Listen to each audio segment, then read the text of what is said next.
नमस्कार विद्यार्थी मित्रों, कक्षा 9 विषय हिंदी व्याकरण वाक्य के प्रकार। अर्थ के आधार पर वाक्य के 8 प्रकार है, जिसमें पहला प्रकार है विधानवाचक वाक्य। जिस वाक्यों में कार्य के होने का बोध हो उसे विधानवाचक वाक्य कहा जाता है। तो विधानवाचक वाक्य किसे कहा जा सकता है?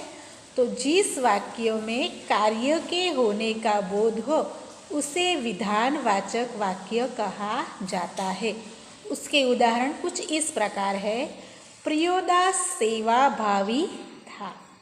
दूसरा उदाहरण है वृक्ष हमें स्वच्छ वायु प्रदान करते हैं। इसके बाद दूसरा प्रकार देखेंगे निषेधवाचक वाक्य। तो जिस वाक्यों में कार्य के न होने का या न करने का बोध हो उसे निषेधवाचक वाक्य कहते हैं।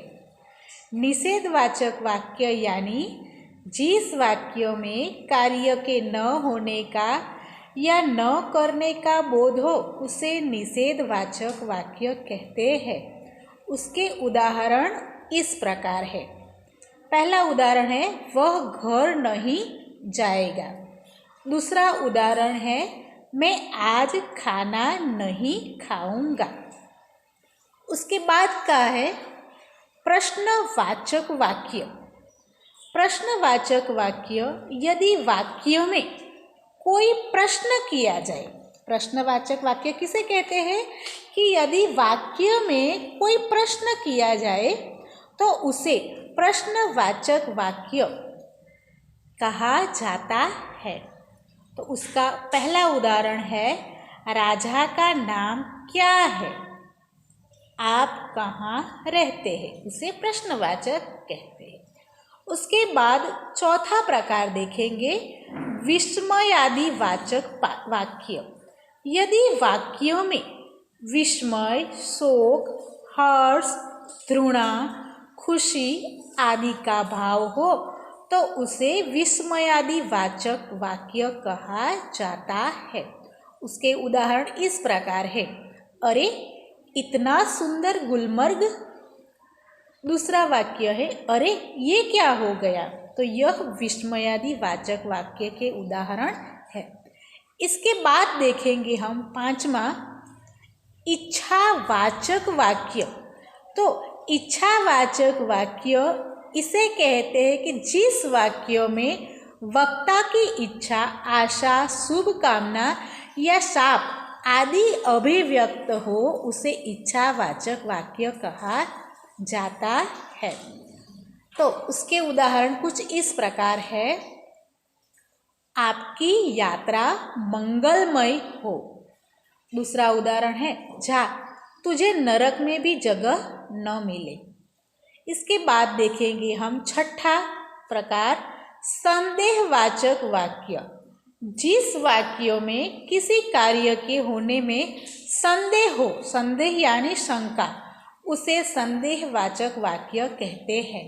उसका उदाहरण है संभवतः आज वर्षा होगी। दूसरा उदाहरण है अब तक वह सो गया होगा। इसके बाद हम देखेंगे सातवां वाक्य का प्रकार संकेतवाचक वाक्य। जिस वाक्यों में एक क्रिया का होना दूसरे पर निर्भर करे अथवा एक कार्य का संकेत दूसरे से मिले उसे संकेतवाचक वाक्य कहते हैं। जैसे उसका उदाहरण है परिश्रम करोगे तो अवश्य सफलता मिलेगी।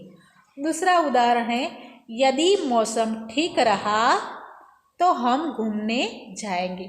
तो यह संकेतवाचक वाक्य है।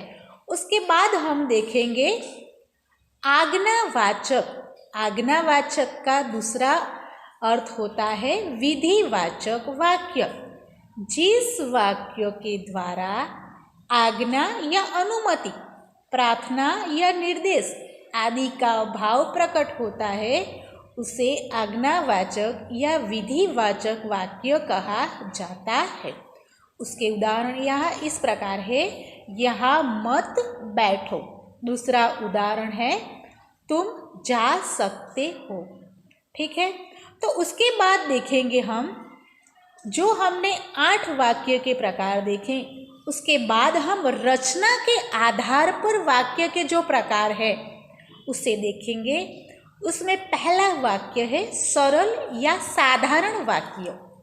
तो इसका अर्थ होता है जिस वाक्यों में एक उद्देश्य और एक ही विधेय हो, उसे सरल या साधारण वाक्य कहते हैं।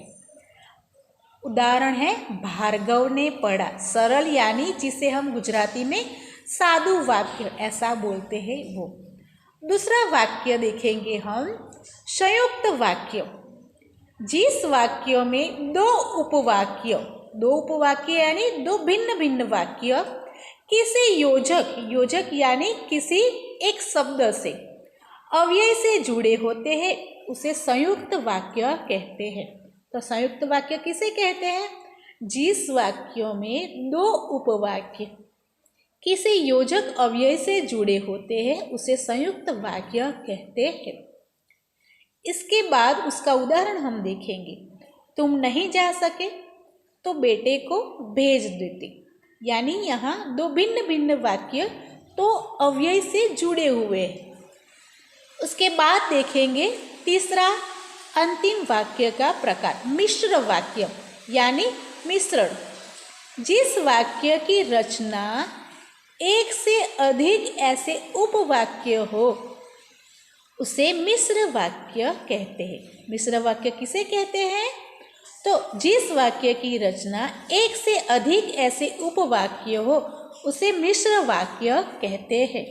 उसके उदाहरण इस प्रकार है। पहला उदाहरण है, सूरज उगा इसीलिए अंधेरा भागा, यानी कि दो भिन्न भिन्न वाक्य मिश्र किए हुए हैं किंतु उसका अर्थ एक है, उसे मिश्र वाक्य कहा जाता है।